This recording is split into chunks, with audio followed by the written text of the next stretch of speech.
And splashdown. Crew 9 back on Earth.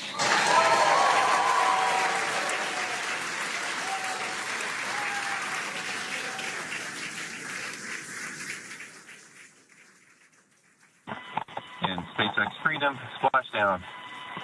Good main release.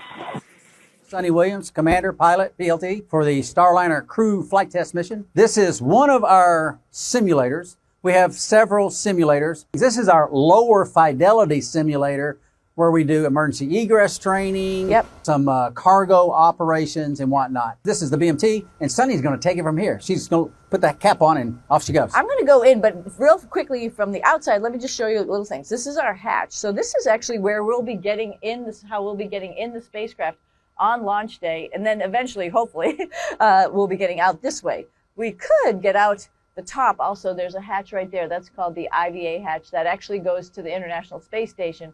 Around here is sort of the parachute bay. There's a lot that's going to be going on when this thing lands. It's pretty spectacular. There's the forward heat shield that comes off, which is a piece right here. Then the parachutes come out. There's the bottom base heat shield that comes off, and that allows the airbags to open. So it's pretty dynamic. It just gives us a little bit of a representation of some of the equipment that's going to be up here in case we had to do an emergency egress. But let's go in, and I'll show you a little bit about the inside.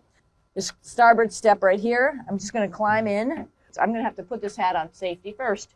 You know how it goes. Anyway, going in. So I am sitting on what is called a pallet. There's going to be no seat here. Butch will be sitting far over there, and I'll be sitting here. I'll show you how we get in. But you can also see there's all sorts of cargo all around us. This cargo, some of it will be transferred to the International Space Station. Some of it is just so that we can stay in our spacecraft for a couple days.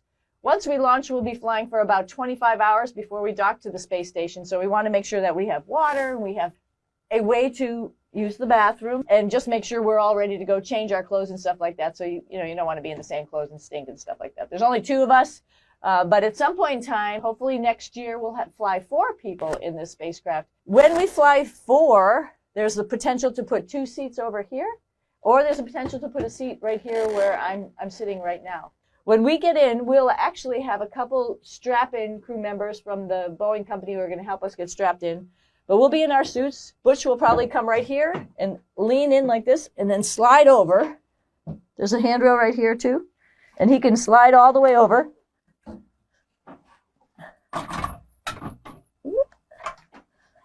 To the seat right here. This is what we call the commander seat. The display panel is right here where there's some buttons and displays that we can push and use to actually affect all the systems in the spacecraft. Another thing that the spacecraft has, it has a hand controller, a rotational hand controller right here, and a translation hand controller where my left hand is right here. All of the gas supply and stuff like that so we can breathe is all on a panel that's right next to Butch's left arm over here. So I will be, just to go back to where I'm going to be in this seat because Butch will have got in. Our folks who are helping us strap in will have helped us get in.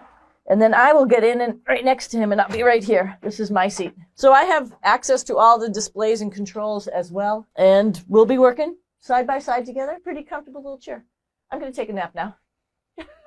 Butch and I have been up here for a number of months. We've been on the workout gear. We've got a bike, we got a treadmill, and we got weightlifting equipment. And I could definitely tell that weightlifting, which is not something I do all the time, has definitely changed me. My thighs are a little bit bigger. My butt is a little bit bigger.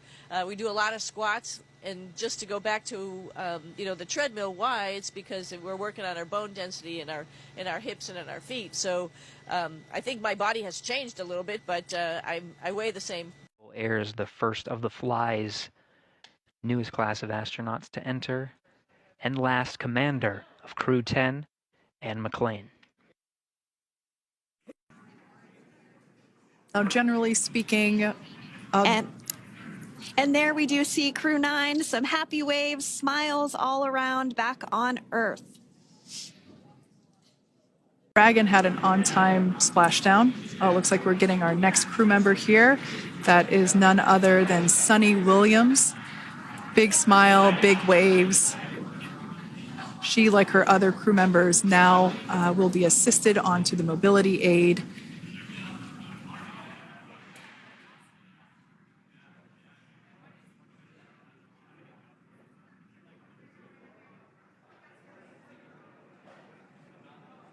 There we have it, some waves, some thumbs up, and some smiles.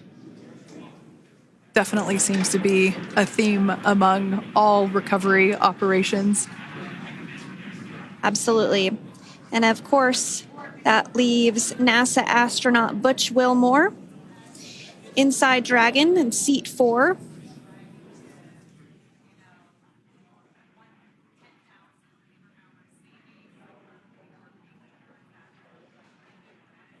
We're getting some views of him now as he egresses or exits the spacecraft.